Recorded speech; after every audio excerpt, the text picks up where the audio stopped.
Quelles sont les modifications liées aux médicaments au niveau du cerveau? C'est à peu près ce qui se passe dedans, enfin...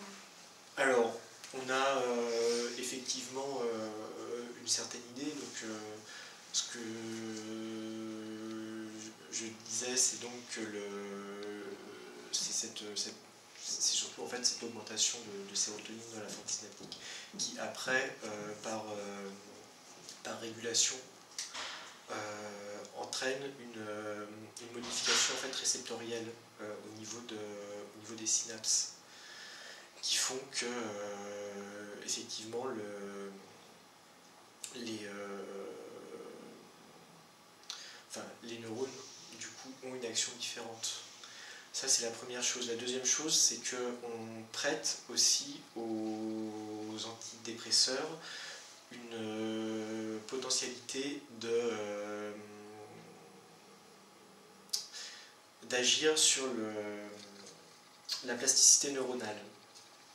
À savoir que le fait de donner des antidépresseurs et donc de modifier quelque part un peu l'homéostasie du cerveau fait qu'on a un gain sur la plasticité neuronale et donc de pouvoir finalement refaire certaines liaisons neuronales. Enfin, en tout cas, ça favorise les liaisons. Après, c'est pas non plus un facteur trophique ou quoi que ce soit. Hein. Par exemple, dans les études chez le sujet âgé, quand on a déjà en tout cas une certaine dégradation des neurones, on ne récupère pas tous les neurones, toutes les connexions qu'on a perdues.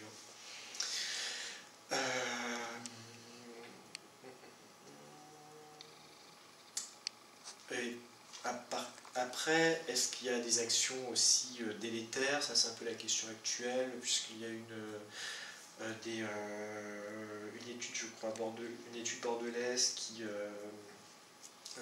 incriminait la prise de benzodiazépine à long terme, par exemple sur la survenue d'une maladie d'Alzheimer. C'est vrai que, par exemple, je sais que des molécules comme par exemple le Rivotril, eux, ont des actions toxiques sur des cellules cholinergiques de l'aire tectale. Enfin bon, en tout cas, la zone qui est concernée dans la maladie d'Alzheimer.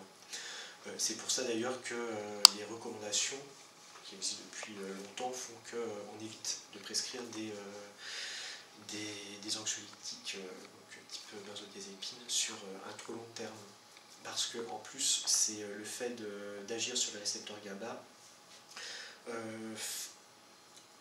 entraîne plusieurs effets secondaires, donc en particulier l'addiction, puisqu'on a une sorte d'effet seuil, mais aussi des troubles mnésiques, puisque bon, quand on prend un médicament, il faut vraiment voir qu'on agit sur l'ensemble du cerveau, hein, même si on essaie d'être de plus en plus ciblé, les molécules sont quand même, enfin les récepteurs sont quand même assez ubiquitaires sur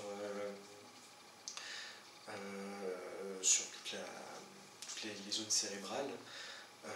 Donc voilà, surtout des troubles de mémoire qui là n'ont rien à voir avec la maladie d'Alzheimer à proprement parler.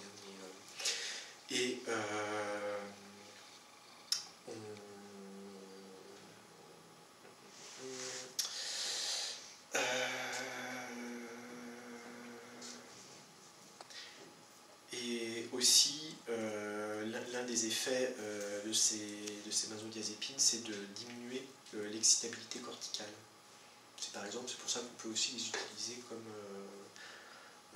comme antiépileptiques en cas de crise immédiate.